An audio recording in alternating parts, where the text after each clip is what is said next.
Hi, how are you? I'm good. How are you? Good. I'm so glad we're finally able to do this. As you might remember, I emailed you like the second I finished watching The Circle, and I was like, I want to interview you. I identify with you so strongly. I think you're awesome. So I'm glad we're making something work. I really am. Yeah, I feel so bad because I feel like we've had so many times set up to be able to do this. And I'm like, oh my God, I either forget or I end up having to do something. So I'm happy we finally made this time. Yeah, no worries. I also have a day job, not necessarily 9 to 5, but freelance marketing. So I know the struggle of trying to work around that. So Yeah. no worries at all. Yeah, I mean, I of course knew you from The Circle. That's where most people know you from. And I was watching some of your old interviews, and you were talking about how, despite being on The Circle, you didn't really view social media any differently than you had before. But I'm wondering if now looking back, maybe even unconsciously, you feel like either your posting strategy is different, your replies are different, anything like that. Yeah, I mean, honestly, for me now, it's a lot easier with social media because now I have such, a big following already and I have people watching. So pretty much anything I put out, people are going to show love to. Hmm. So that's the only difference. And it kind of gets a little bit difficult, right? Because at the end of the day, I know if I put this out, I'm still going to get love on it. But is it something that I want to put out? Is it something that I genuinely love and something that I genuinely care about? So that's what I've kind of focused on now is like producing content that makes me happy and posting things that make me happy and trying to like kind of not pull back from promotions and collaborations, because again, that is where a lot of my money comes from, but kind of just trying to post as much real content as possible so it kind of doesn't get blurred out by all the good stuff. Yes. No, as someone who works in influencer marketing, I think your ratio of like sponsored content to just non-sponsored is perfect. So don't ever worry about that. I think Thank you. I appreciate that. It's hard sometimes because I have people in my DMs like, oh my God, every post is a sponsored post. And I'm like, no, it's really not. Like, people just automatically assume that if I'm talking about a product or if I tag someone in a post, it's sponsored and it's paid for, which is like not true. Because a lot of things that I tag or, post about, majority of it is really things that I like and I want to share with people. mhm. And tags, most of the tags are free. Like, if it's something that I like, I'll tag the company or I'll tag something, or people send me stuff. Yeah. um so it's kind of hard, and I get it, like people don't know how to differentiate between what's an ad and what's not. I mean, again, that's not my job to explain to them what's paid and not but that's where it kind of gets a little difficult. Yeah, and if you put hashtag ad, hashtag sponsored, like people know, but I know that sometimes even that can get a bit funky. But no, I think all your collabs with like Fenty and Boohoo, I think those are awesome, and I really admire your page. I think it's very authentic. Everything about you is authentic, and I am wondering, brand deals for someone with you who does have close to 1 million followers, those tend to pay pretty well. So I'm wondering what motivated you to still keep pursuing your master's, knowing that possibly you could make a living solely off of brand deals and appearances. The way that I've always thought about it is just to have a plan B, to Hmm. have a follow-up, to have a backup. I would have never in a million years thought that social media would have been what it is for me now. But I always knew that I wanted to go to school. I always knew that I wanted to have that day job. So they had to go together, right? They were hand in hand. So I had to collect hours for my day job. My day job hours were collected in order to get my degree, right? So the way that the board is set up for behavior analysis, you have to collect 1,500 hours of, one-to-one hours working with a client. And then also when you're not working, reading articles and writing papers and, doing paperwork and timesheets and spreadsheets and all kinds of like Excel stuff.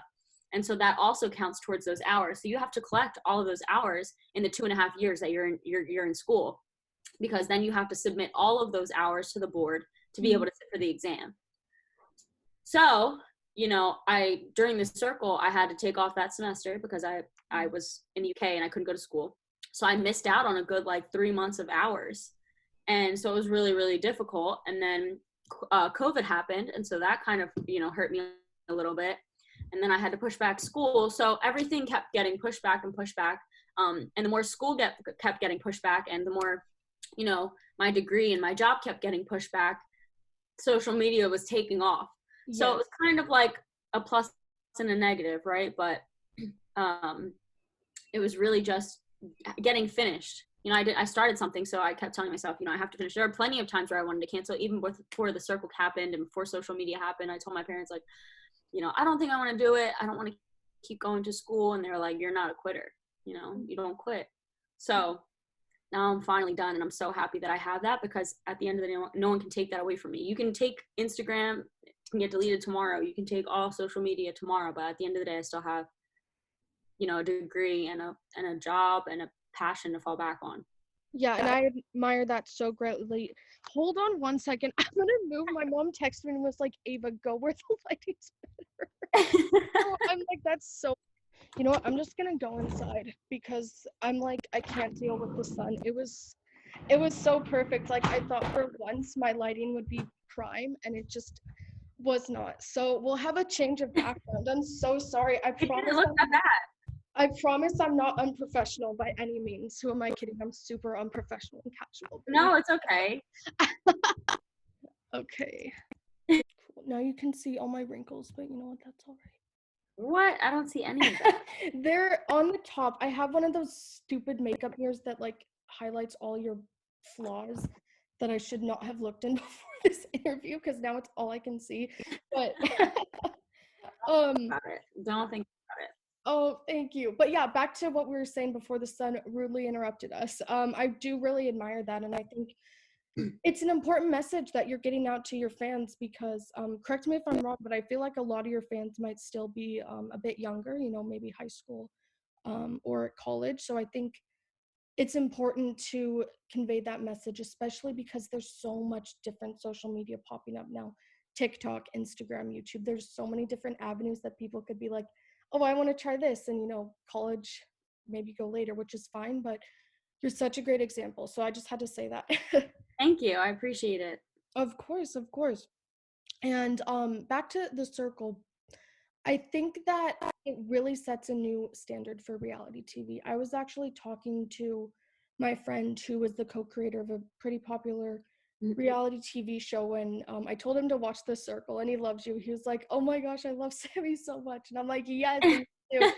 But we're just talking about how it's this new standard because it's so real, it's so authentic, and you literally can win something for being yourself. I think that's a really cool concept. So do you think The Circle has set a new standard for the whole reality TV space? Not necessarily, only because we've only had one season. That's true. I'm excited to see what season 2 and season 3 are going to be like, and how, the feedback from people is going to be, because I feel like ours, it was just like, very brand new. No one has ever seen a show like this before. It took off. It was amazing. It was beautiful. Our season was very wholesome and very like nurturing and loving and very team players. We were very great to each other. So I'm a little nervous to see how people, because, everyone's like, oh, I wouldn't be myself. I would be catfish. I would lie. I would do this. I would do that. So I don't think after our season, I don't think any other season is going to be as nice and friendly and like loving as mine. I really don't. I don't think any other season is ever going to be like ours. So I'm a little nervous to see how that's going to go, because I think it could be a really good thing. It could be a really bad thing, right? Because from our season, everyone was like, wow, these people were so great, so beautiful, so nice. These are real people. They're being their real selves. Even the catfish people, they were still being themselves. Where it's like now I feel like people are kind of taking it and running with it, right? And being like, I'm going to be a catfish. I'm going to lie, and I'm going to do this, and I'm going to, go behind people's backs and all this stuff. And so that's the only part that I'm worried to see, having it take a negative aspect of it. Yeah, me too. I'm worried that people have truly studied it down to a T and being like, okay, so in this situation, Seaburn said this and he made it top 5 as a catfish. So what should, or top 4. So what should I do? What can I take from that? And it is a strategic game, but at the same time, you also do want to have fun with it and be yourself. So I'm nervous, but I'm really excited. But no, you cannot top season 1. You just can't. Like, oh my God, you guys. There's never going to be another season like ours for sure. No, it's an all-star cast. You all are so lovely. And something that I thought about just now is, and I don't even know if there's really an answer for it. It might just be me thinking out loud. But have you ever thought of it like, you're famous and known online for being yourself, and like what a cool concept that is. Does that Oh, make sense? absolutely. The people in my life definitely bring that up to me a lot. When the show came out, and then when I won fan favorite, and then when I was voted for, a People's Choice Award, that was a big thing that I got from my family, from my friends, from the closest people in my life. Everyone was just like, how cool is it that this stuff is happening and you are literally yourself? Mm-hmm. That all of these people love you and you're so genuine, you're yourself. You won fan favorite because people actually like you for you Yeah. and not for being something that you're not. So I definitely, that's brought to my attention all the time. And I think about it constantly. And especially even on Instagram, going through my DMs, people are always like, wow, like you're so real, or wow, like thank you for posting this, posting with no makeup and posting with no filters and talking about, everything, talking about everything that I can so that people know that I'm not just like this like magical creature that lives here that isn't, attainable. I want people to feel, I want people to feel like I'm reachable.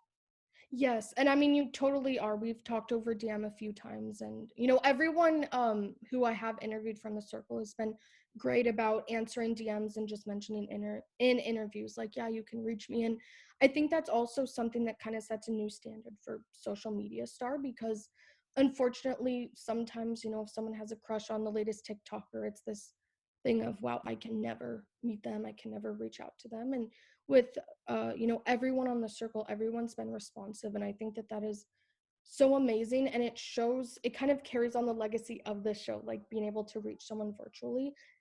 And Yeah. in a way, I feel like now everyone who watches the show feels like they can reach you, and I think that's so important. So Yeah, which I hope stays that way. And that's again, what I'm worried about with season 2 and 3. I've even talked to people who like wanted to go on the show.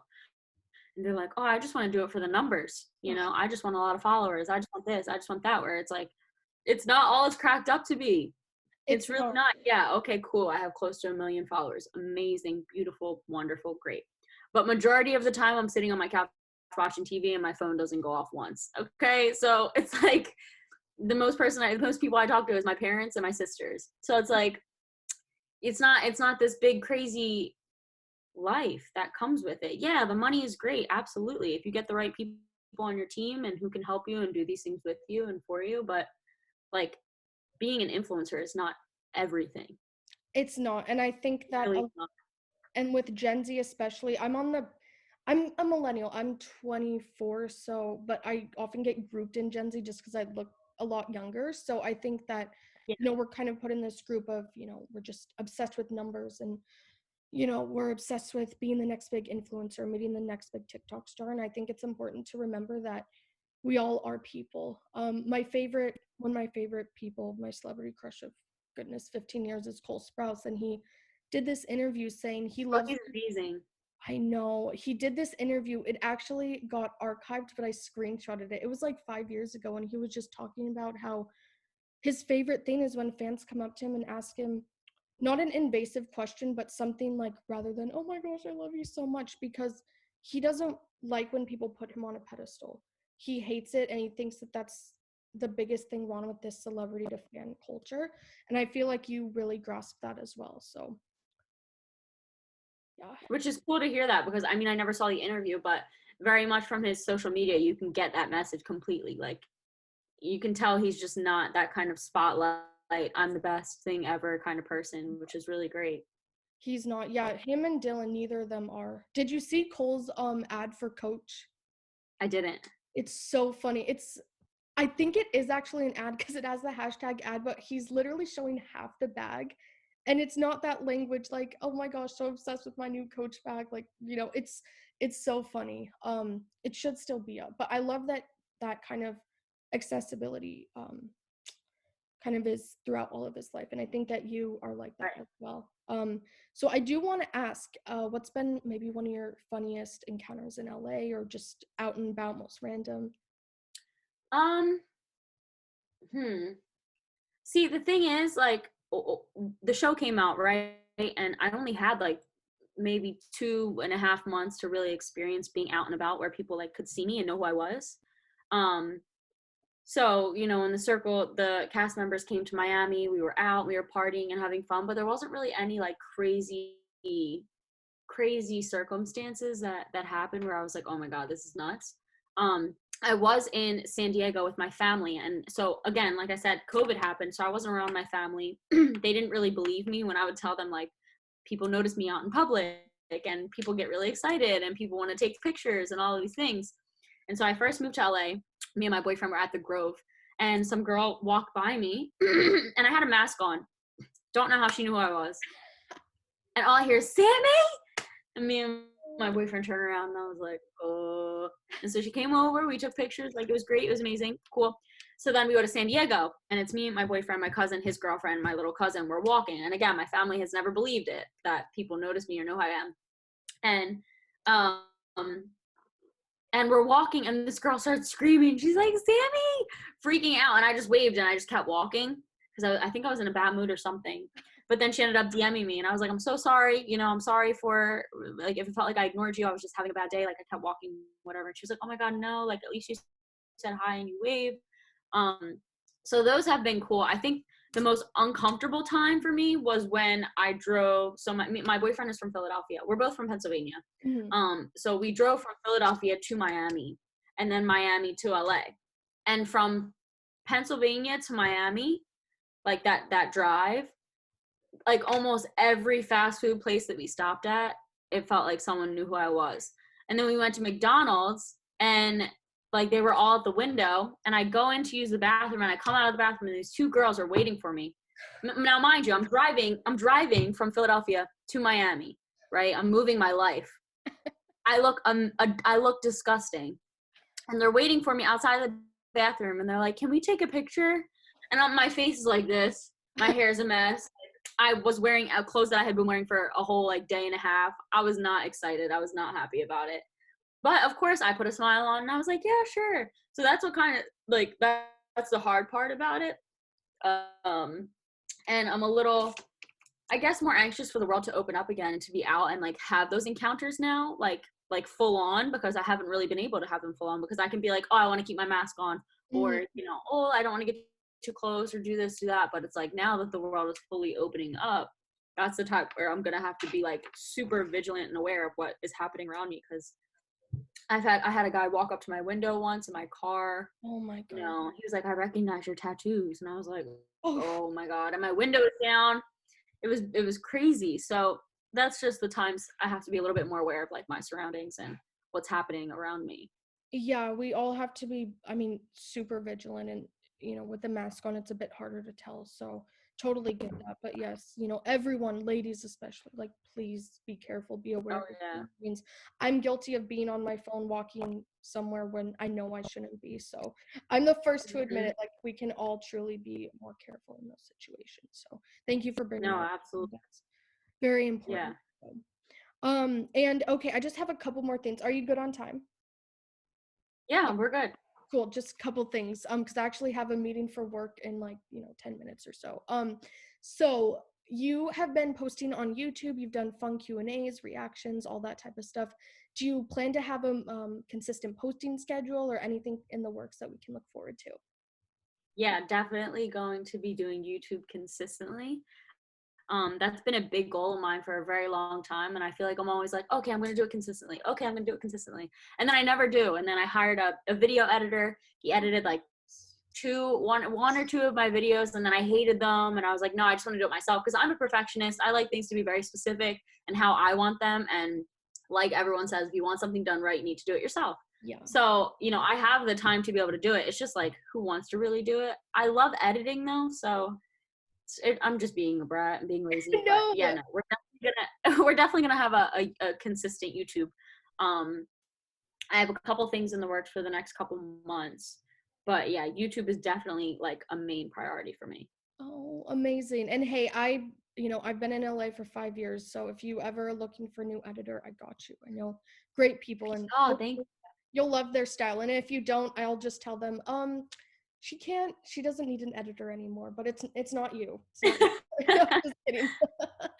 And then the last thing I wanted to close in on is, you know, like I mentioned earlier, like I really do look up to you. I think you're great. And I feel like we're actually very similar in a lot of ways. I'm super vulnerable. I would like to think I'm super authentic online and just sharing my life, but you know, you can only take that further step to be more vulnerable. So I'm wondering how do you think you got there? Because it's truly beautiful. It really is. Honestly, I feel like I've gotten this question so many times, you know, like how are you so real on social media? How do you do these things on social media? And sometimes it's a blessing and a curse, you know. Yeah. Sometimes there are times where people in my life or myself feel as though I may be sharing too much on social media, and it's like, does this really need to be posted? Does this really need to be talked about? So it's kind of like a constant battle, right? Because Mhm. there's are things where I want people to know about and I want people to talk about, you know. But then on the other hand, it's like you can Google my name and find out everything about me, Yeah. down to like my siblings and, you know, everything, just everything about my life, which is kind of scary to think about. But it also comes with the fact that when the show came out, I was just excited to have every kind of interview possible. Right. So, like, every question asked, I'm answering everything to the fullest. So I was kind of naive in the beginning. Um, like very, very naive in the beginning when people were asking me things, because you never think like, oh, this is gonna be on the internet for the rest of the world to Mhm. see forever. Um, but I don't know. I like sometimes I think about it and I'll think twice about posting things, but for the most part, I feel I wouldn't post anything that I wouldn't feel comfortable with my little sister seeing. So I have 6 sisters, and I wouldn't post anything on my social media that I wouldn't feel comfortable with them seeing. Oh, that's amazing. How old's the youngest? My youngest sister is 12, Oh, 11, yeah, so 12. you definitely that's a good it's kind of like, Yeah, they're yeah. super young and like they're like my biggest fans. You know, my sisters are always watching my stuff, always paying attention to what I'm doing. More so my younger sister. So Um, yeah, everything. When it comes to like TikTok, Instagram, you know, Twitter, she's always paying attention. oh, And so her and my little brother, they're like my biggest fans. So I have to, you know, I'm very I'm always watching about what I'm posting, especially for like Savage X Fenty with lingerie and stuff. I just try and make it as classy as possible, because even working with kids, you know, mhm. my day job, God forbid if there was anything that I posted that they could get a hold of. It's just like I have to always be careful. Yeah, I'm surprised like no parents have watched The Circle and then asked if it's you. Or do you have a very small group of clients? Yeah, usually so with COVID I was only allowed to have one client. Um and luckily like the family has never seen me without a mask on. So I've never had to really worry about that. And then when COVID happened, you know, I stopped working for a while, so I haven't had any encounters with a parent who knew who I was, or with their kids knowing who I am. I haven't had that. Not even at my job for the most part. Like I feel like that's a very different world. You Yeah. know, in Miami, my job knew that I was going on the circle, um, and they were okay with it, and like watched the show afterwards, but I had no longer worked for that company. Mm. I feel like again, behavior analysis and just the ABA community in general, they're not into like reality television and social media. Yeah. Whereas like, you know, maybe some kids, maybe some siblings and things like that, but majority of the parents, they're not those that type of community. Mhm. Yeah, that's a good point because I always wondered like is there a chance like someone might have recognized you? But with the mask it's so hard except for that girl at the Grove, I guess. Well, Sammie, thank you again Of sincerely. course. This is so fun. Do you just want to recap all your social media? I think that's a good way to bring it in. Oh yeah, all of my social media is the same except for my Instagram. So for YouTube, Twitter, Facebook, it's Sammie, and then on Instagram it's just Sammie with 2 E's at the end. Perfect. Yeah, you changed it a few months ago. I was like, this is so much Yeah, I was so easier. excited. I wanted to just get Sammie like without the 2 E's, but somebody already has it, and she has like 800 something thousand followers on Instagram. She's got like a big following on Instagram and YouTube, and so they're like, we can't take her handle, like she's Yeah. like a well-known person. And then there was Sammie with 2 E's, and they hadn't been on Instagram for like 11 years and hadn't posted anything. So they just took their account down and gave me the tag. Thank God. No, sorry, Sammie, but you'll never see this because 11 years, that's like when Instagram started. So, Literally. well, yay. Thank you again. And yeah, if it's when it's safe, I'd love to do a follow-up interview with you in person. I'm not even in LA at the moment, but I'd love to Okay. follow up, yeah, I'm in San Diego, but I'm based in LA. It's a long story, but yeah, I hope to meet you in person someday, and good best of luck with everything. Thank you so much. Of course, of course. Have a great rest of your day. You too. Thanks.